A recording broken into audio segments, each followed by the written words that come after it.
જૈન સિદ્ધાંતના સર્વજ્ઞ, સર્વ એટલે એના બધાને જાણનારા, બધું આખા શાસ્ત્રનું જાણનારા, ભગવાનની વાણીને જાણનારા, ભગવાનની વાણીમાં શું આવ્યું એને જાણનારા એવા આચાર્યો એ 14 પ્રકારનો અભ્યંતર પરિગ્રહ ને બાય બે એના ત્યાગને ભગવાને અહિંસા કીધી છે અને એને ધારી રાખવું, વહન કરવું, ઉપાડવું, આ એને હિંસા કીધી, પેલા અહિંસા કીધી છે અને હિંસા કીધી છે.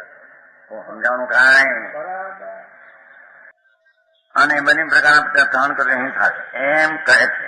શ્રુતિયંતી પરિગ્રહ ત્યાગ વિના હિંસાની સિદ્ધિ નથી. એ મિથ્યાત્વના ત્યાગ વિના, રાગના ત્યાગ વિના, નિમિત્તના ત્યાગ વિના અહિંસાની સિદ્ધિ એમ ચાલે. સમજાણું કાંઈ?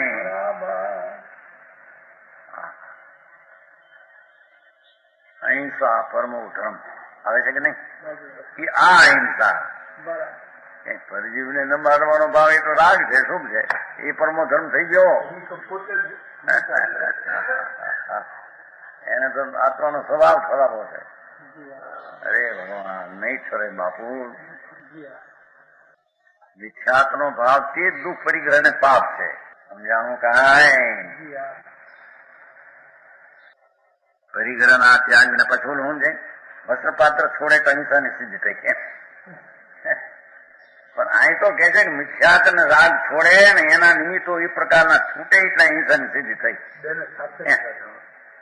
હારે લીધા છે ને.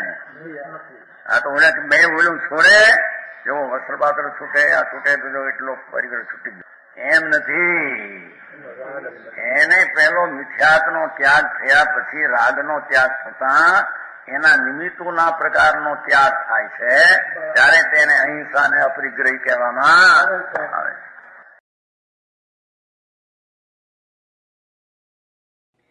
તથાપિ કહાનવાણીના અંકાયે મૂલ્યના કદી. તથાપિ માતવાણીના અંકાયે મૂલ્યના કદી.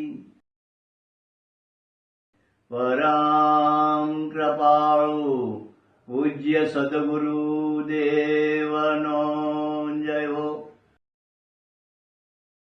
પ્રસામૂર્તિ પૂજ્ય ભગવતી માતનો જય હો. જીનવાણી માતનો જય હો.